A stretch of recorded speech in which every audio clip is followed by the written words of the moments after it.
A Brief History of Time, by Stephen Hawking. Introduction. There's a famous story about a well-known scientist, some say it was the philosopher Bertrand Russell, who once gave a public lecture on astronomy. He described how the Earth orbits the Sun, and how our Sun, in turn, orbits the center of a vast collection of stars we call our galaxy. After the talk, a little old lady at the back of the room stood up and said, "What you have told us is rubbish. The world is really a flat plate supported on the back of a giant tortoise." The scientist gave a polite, superior smile and replied, "And what is the tortoise standing on?" "You're very clever, young man, very clever," said the old lady. "But it's turtles all the way down." Now, we might laugh at that image of an infinite tower of tortoises. It sounds ridiculous. But it raises a profound question. Why do we think we know any better? What do we truly know about the universe, and how do we know it? These are the kinds of questions that drove one of the greatest minds in human history, Stephen Hawking, to write a book that would change the world. In 1988, he published A Brief History of Time, and what happened next was extraordinary. Nobody expected it. Not his publishers, not his agent, and certainly not Hawking himself. This book, filled with ideas about black holes, the beginning of time, and the nature of reality, went on to sell over 10 million copies. It was translated into 40 languages and sat on the London Sunday Times bestseller list for an astonishing 237 weeks, longer than any other book. As one of Hawking's friends joked, he sold more books on physics than Madonna sold on sex. What made this book so special? It wasn't just the mind-bending ideas.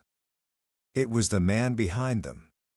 Stephen Hawking was diagnosed with ALS, a form of motor neuron disease, at the age of 21 and was given only a few years to live.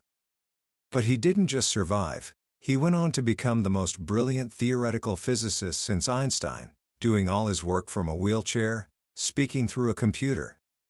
His life was a testament to the power of the human mind to transcend physical limitations and reach for the stars. Today, we're going to journey through the incredible ideas in this book. We're going to explore the biggest questions we can possibly ask. Where did we come from? Why is the universe the way it is? Did it have a beginning? And will it have an end? By the time we're done, I promise you this: you will look up at the night sky, and you will never see it the same way again. Book summary. Our story of the universe begins not in the distant cosmos, but right here on Earth, with our own ancient ancestors. For thousands of years, we believed we were the center of everything.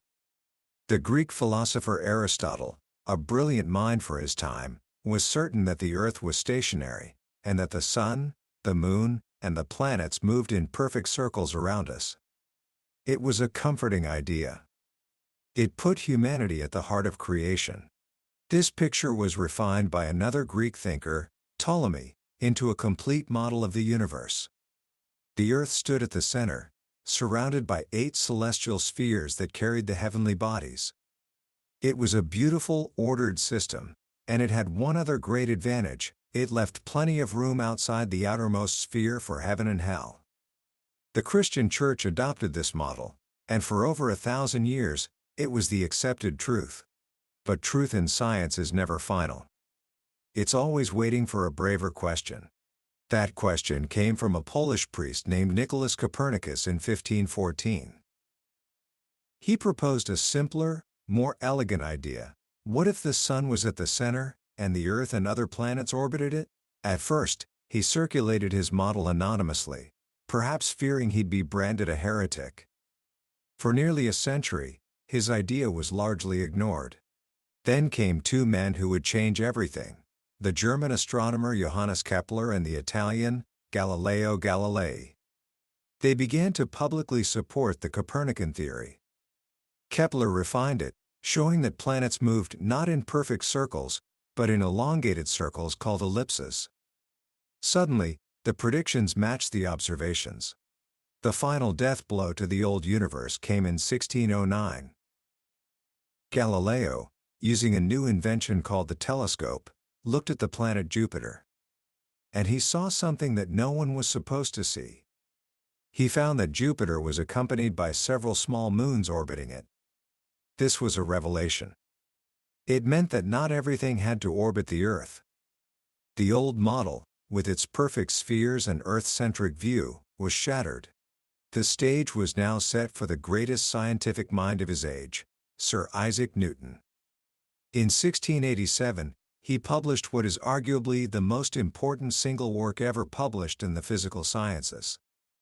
In it, he laid out his laws of motion and, most importantly, his law of universal gravitation. Newton's idea was breathtakingly simple. Every body in the universe attracted every other body with a force that depended on their mass and the distance between them. This was the same force that made an apple fall from a tree, and it was the same force that kept the moon in orbit around the Earth and the Earth in orbit around the Sun. For the first time, the heavens and the Earth were united under a single set of rational, discoverable laws. The universe was no longer a place of divine whims. It was a grand, cosmic machine. But Newton's new universe, governed by gravity, presented a deep puzzle. If gravity was always attractive, why didn't all the stars in the sky just fall together and collapse into one giant heap? Newton himself thought about this. He argued that if the universe was infinite, with stars scattered uniformly throughout, there would be no central point for them to fall to. Every star would be pulled equally in all directions. It was an elegant idea, but it was flawed. It turns out that even in an infinite universe, a static collection of stars is unstable. It would inevitably start to contract. For nearly 200 years, this problem was largely ignored. The belief in a static, unchanging universe was so strong that it persisted into the early 20th century. Even Albert Einstein, when he formulated his revolutionary general theory of relativity in 1915, was so sure the universe had to be static that he added a fudge factor to his equations, a cosmological constant, to counteract gravity and keep the universe from collapsing. It seems only one man was willing to take general relativity at face value. A Russian physicist named Alexander Friedmann, using Einstein's own equations, showed that the universe should not be static. In fact, he predicted that it must be expanding. This was in 1922, years before there was any observational evidence. But his work, like Copernicus's, was largely unknown in the West. The proof came in 1929, from the American astronomer Edwin Hubble. He spent years cataloging distant galaxies and measuring their light. What he found was one of the greatest intellectual revolutions of the 20th century. When we look at the light from a star or a galaxy, we can see its spectrum, the different colors that make it up. Astronomers in the 1920s noticed something peculiar about the light from distant galaxies. The characteristic patterns of color were all shifted toward the red end of the spectrum. This is known as redshift, and it's a consequence of the Doppler effect. You experience the Doppler effect every day. When an ambulance is coming toward you, its siren sounds high-pitched. As it passes and moves away, the pitch drops. The same thing happens with light. If a galaxy is moving away from us, the light waves it emits are stretched out, making them appear redder. If it's moving toward us, they appear bluer. Hubble expected to find as many blue-shifted galaxies as red-shifted ones, assuming they were moving around randomly. But to his great surprise, he found that nearly all galaxies were red-shifted. Almost everything was moving away from us. And there was more. The farther away a galaxy was, the faster it was moving away. The only way to explain this was if the entire universe was expanding. The distance between every galaxy was growing all the time. Think of a balloon with spots painted on it. As you blow up the balloon, the distance between any two spots increases. And the farther apart the spots are, the faster they move away from each other. But there's no single spot that is the center of the expansion.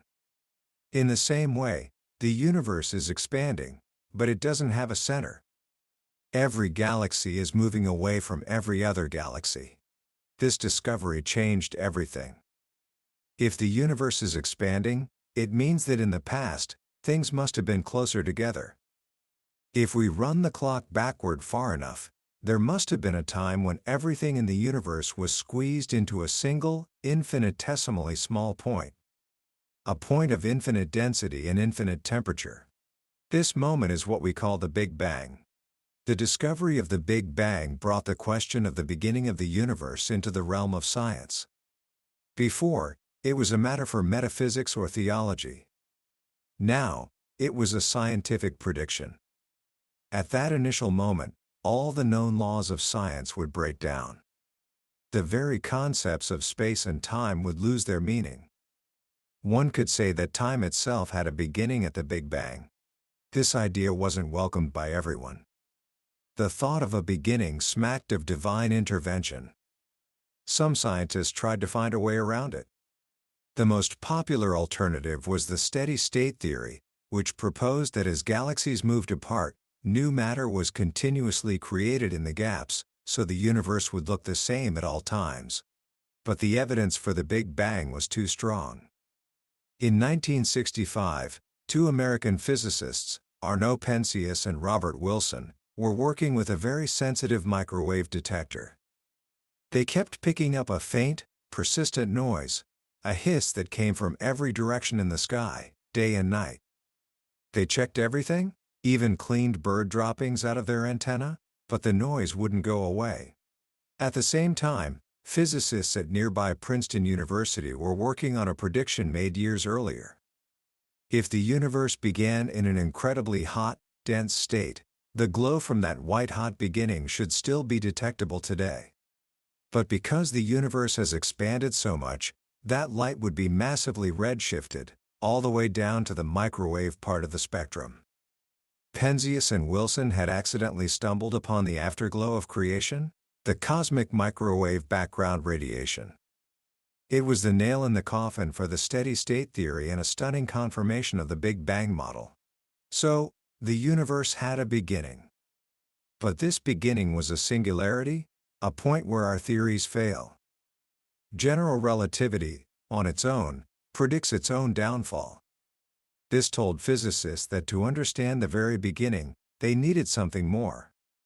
They needed to combine the theory of the very large, general relativity, with the theory of the very small, quantum mechanics. And this is where the story of the universe takes another strange and wonderful turn. At the beginning of the 20th century, science was built on a deterministic view of the universe, an idea championed by the French scientist Laplace. He suggested that if we knew the position and speed of every particle in the universe at one moment, a set of scientific laws would allow us to predict everything that would ever happen. The universe was like a great clockwork, wound up and set in motion. But this clockwork dream began to crumble. Scientists realized that a hot object, like a star, should theoretically radiate energy at an infinite rate, which was obviously ridiculous. In 1900, the German scientist Max Planck proposed a radical solution. He suggested that energy couldn't be emitted in a continuous flow, but only in discrete packets, which he called quanta. This idea, the quantum hypothesis, was the birth of a new physics. But its full implications weren't understood until 1926, when another German scientist, Werner Heisenberg, formulated his famous uncertainty principle. Heisenberg realized that there's a fundamental limit to what we can know about the universe. To measure a particle's position, you have to shine light on it. But the light itself, in the form of a quantum, will disturb the particle and change its velocity in an unpredictable way. The more accurately you try to measure the position, the more you disturb its speed, and vice versa. You can know a particle's position with great precision, or its velocity, but you can never know both perfectly at the same time. The uncertainty in the position, times the uncertainty in the velocity, can never be smaller than a certain fundamental quantity known as Planck's constant. This wasn't a limitation of our measuring instruments. It was a fundamental, inescapable property of the world. The uncertainty principle signaled the end of Laplace's deterministic dream. You cannot predict the future with perfect accuracy if you cannot even measure the present state of the universe precisely. Quantum mechanics introduces an unavoidable element of randomness into science. It doesn't predict a single, definite outcome for an observation. Instead, it predicts a number of different possible outcomes and tells us how likely each one is. Einstein, despite his role in developing quantum theory, famously objected to this. "God does not play dice," he said. But experiment after experiment has confirmed that quantum mechanics is correct. It governs the behavior of transistors, computers, and is the basis of modern chemistry and biology. One of the most profound consequences of quantum mechanics is the idea of wave-particle duality.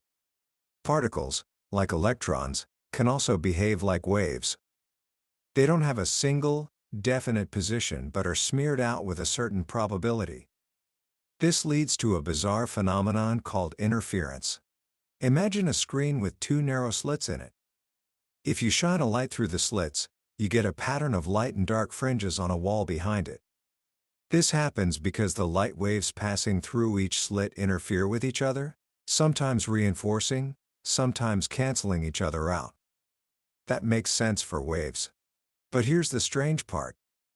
If you fire electrons, one by one, at the two slits, you get the exact same interference pattern. It's as if each individual electron passes through both slits at the same time, interfering with itself before hitting the screen.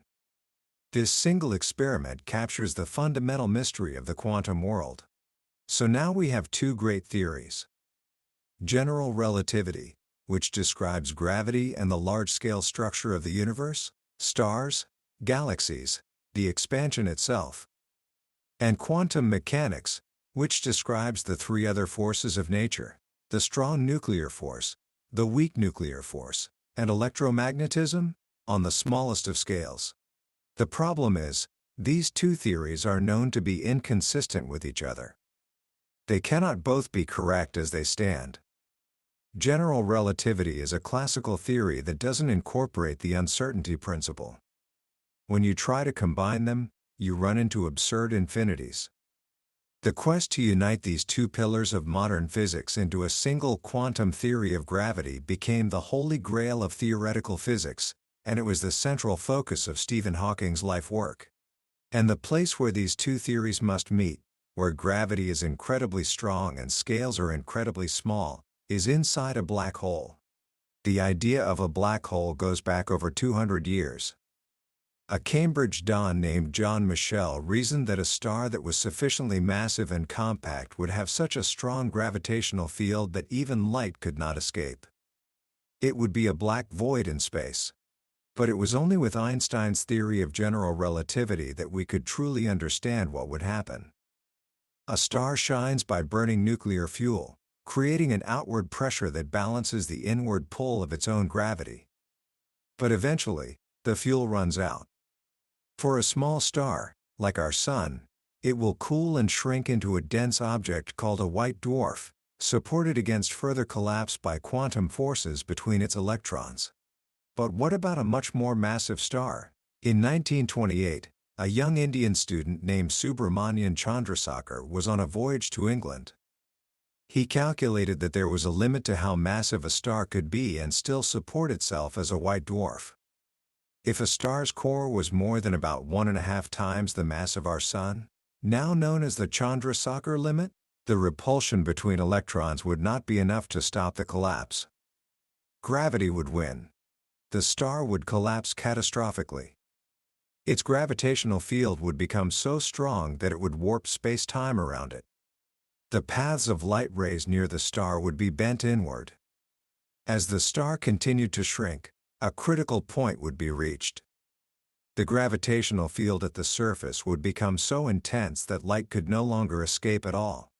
This boundary of no return is called the event horizon. Anything that crosses it, light, matter, an unfortunate astronaut, is trapped forever. It will be pulled inexorably toward the center, where the star is crushed into a singularity, a point of infinite density where time itself comes to an end. To an outside observer, things would look very different. As you watch a star collapse, its light would appear redder and dimmer. The flow of time on the star's surface would appear to slow down. The final moments of the collapse, just before the event horizon forms, would seem to be stretched out over an infinite amount of time. The star would fade away, leaving only a perfect blackness in space, its immense gravity still warping the cosmos around it. For a long time, it was believed that the singularity inside a black hole was hidden, decently veiled by the event horizon. But the singularity itself was still a problem. It was a place where our theories broke down, a place of infinite unpredictability. This is where Stephen Hawking made his most stunning contribution. In 1974, he started thinking about how quantum mechanics, specifically the uncertainty principle, would affect the space just outside a black hole's event horizon. What he discovered was revolutionary. He found that black holes are not completely black. They should glow, faintly, emitting a steady stream of particles and radiation. This is now known as Hawking radiation. How is this possible if nothing can escape? The answer lies in the quantum weirdness of empty space. According to the uncertainty principle, empty space is not truly empty. It's a fizzing, bubbling brew of virtual particles and antiparticles that pop into existence as a pair, move apart, and then come back together and annihilate each other in an incredibly short time. Now, imagine this happening right at the edge of a black hole's event horizon. It's possible for one member of the pair, say, the antiparticle, to fall into the black hole, while the other member, the particle, escapes.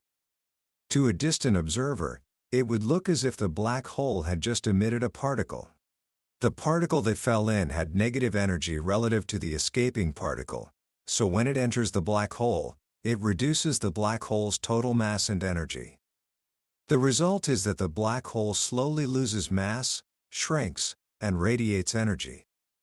The smaller the black hole, the hotter it is, and the faster it radiates. Eventually, after an unimaginably long time for a solar mass black hole, it would evaporate completely in a final, tremendous burst of emission. This idea was the first prediction that depended on both general relativity and quantum mechanics working together. It suggested that gravitational collapse was not as final as we thought. It hinted that quantum mechanics might be able to smooth out the singularities that classical relativity predicted. This led Hawking to the biggest question of all. Could a quantum theory of gravity do the same for the Big Bang singularity? Could it eliminate the need for a beginning of time? This led him to his most profound, and perhaps most speculative idea, the no-boundary proposal. To understand this, we have to introduce one more strange concept: imaginary time. This isn't science fiction, it's a well-defined mathematical concept. Think of the real numbers we use every day on a horizontal line. Imaginary numbers can be thought of as numbers on a vertical line, at right angles to the real ones. Hawking proposed that to understand the quantum state of the universe, we have to perform calculations using imaginary time. In imaginary time, the distinction between time and space disappears. Space-time becomes four-dimensional Euclidean space, like the two-dimensional surface of the Earth, but with two extra dimensions. Now, the surface of the Earth is finite in size, but it has no boundary or edge. If you sail off in one direction, you don't fall off, you eventually come back to where you started. Hawking and his colleague Jim Hartle suggested that the universe might be like that. In imaginary time, space-time could be finite, but with no boundary, no edge, and no singularity. It would be a completely self-contained system. What would this mean for the real universe we experience? It would mean that the universe would still appear to have a beginning in real time, the Big Bang. It would expand from an incredibly small, smooth, and ordered state, go through a period of rapid inflationary expansion that would smooth out any initial wrinkles, and evolve into the universe we see today. The small quantum fluctuations at the very beginning would be amplified by this expansion, becoming the seeds for the galaxies, stars, and ultimately, us. In this picture, there is no initial singularity where the laws of science break down. The beginning of the universe is a smooth, regular point in spacetime, like the North Pole of the Earth. You can't go north of the North Pole, but there's no boundary there. It's just another point. So, if the universe has no boundary, no beginning, no end, what place then for a creator? Hawking famously wrote, "The boundary condition of the universe is that it has no boundary." The universe would be completely self-contained and not affected by anything outside itself. It would neither be created nor destroyed. It would just be. This doesn't disprove the existence of God, but it does suggest that there may be no role for God in setting the universe in motion. The universe, according to this idea, could have brought itself into existence according to the laws of physics alone. This leads us to the final great quest, the unification of physics. The search for a single theory that can describe everything, a theory of everything. For years, the best candidate seemed to be a set of theories called supergravity, but they ran into mathematical problems. Then, in the 1980s, a new idea took center stage: string theory. String theory proposes that the fundamental building blocks of nature are not point-like particles, but tiny, vibrating loops of string. What we see as different particles, electrons, quarks, photons, are just different vibrational modes of these strings, like different musical notes on a violin string. One of the most remarkable features of string theory is that it naturally includes gravity. One of its vibrational modes corresponds to the graviton, the particle that carries the gravitational force. For the first time, physicists had a theory that seemed capable of unifying gravity and quantum mechanics. But string theory comes with its own strange predictions. It seems to be consistent only if space-time has more than the 3 space dimensions and 1 time dimension we are familiar with, usually 10 or 11 dimensions in total. Where are these extra dimensions? The idea is that they are curled up into a tiny, compact space, so small that we never notice them. This leaves us at the frontier of modern physics. We have partial theories that work incredibly well, but we are still chasing that single, elegant, unified theory. Will we find it? Hawking was a cautious optimist. He believed we might find it within the lifetime of some of us alive today. If we do, it would be the ultimate triumph of human reason. It would allow us to understand the laws that govern our existence. It would allow us to, in his famous words, know the mind of God. Commentary. So, what do we take away from this incredible journey through space and time? For me, the most powerful lesson in a brief history of time isn't just about physics. It's about the relentless, unstoppable power of human curiosity. It's a story about our deep-seated need to make sense of the world, to ask why, and to refuse to accept just because as an answer. Hawking takes us from the ancient Greeks looking at the sky and seeing gods, to Newton seeing a cosmic clockwork, to Einstein seeing a dynamic, curved fabric of reality, and finally to the quantum world, where reality itself seems to shimmer with uncertainty and possibility. It's a beautiful reminder that our understanding of the universe is not a static truth, but an evolving story, and we are living in one of its most exciting chapters. The book also teaches us something profound about our own place in the cosmos. We are, in one sense, completely insignificant. We live on a tiny planet, orbiting an average star, in the suburbs of one galaxy among hundreds of billions. And yet, through the power of our minds, we can reach out and comprehend the entire universe, its beginning, its laws, its possible fate. As Hawking himself embodied, our minds are the true marvels of this universe. How can we apply these grand ideas to our own lives? Here are a few simple thoughts. First, the next time you have a clear night, go outside and just look up at the stars. Don't just see them as pretty lights. See them for what they are, giant nuclear furnaces, thousands of light years away. Realize that the light hitting your eyes began its journey long before you were born, in some cases, before human civilization began. Let yourself feel the awe and wonder of that scale. It's a humbling and deeply enriching experience that connects you to the grand cosmic story. Second, embrace the idea of uncertainty. The uncertainty principle is not just a rule for subatomic particles, it's a beautiful metaphor for life. We can't know everything. We can't predict the future with perfect accuracy. And that's not a failure, it's a feature. It's what allows for freedom, for surprise, for growth. Instead of fearing the unknown, we can learn to see it as a space of infinite possibility. Finally, never stop asking questions. The entire history of science is a history of people who were not satisfied with the answers they were given. They asked, what if? What if the Earth isn't the center? What if time isn't absolute?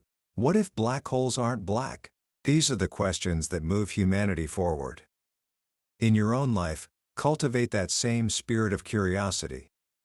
Question your own assumptions. Be open to new ideas, even if they seem strange or counterintuitive. That is the spirit of Stephen Hawking, and it is the spirit of all great discovery. That was book summary of A Brief History of Time by Stephen Hawking. We've hit the highlights today, but I'll be honest with you, a summary can only take you so far. The real magic happens when you read the book yourself. It's in the quiet moments, when a particular story or a simple phrase hits you in a way you didn't expect. This summary is designed to help you decide if this book is worth your time. If anything we've talked about today has resonated with you, grab a copy, because reading it isn't just learning, it's an experience that can genuinely change the way you see yourself in your daily life. Also, if you found this summary valuable, please subscribe to the channel so you don't miss our next journey into another life-changing book in Billionaire's Bookshelf.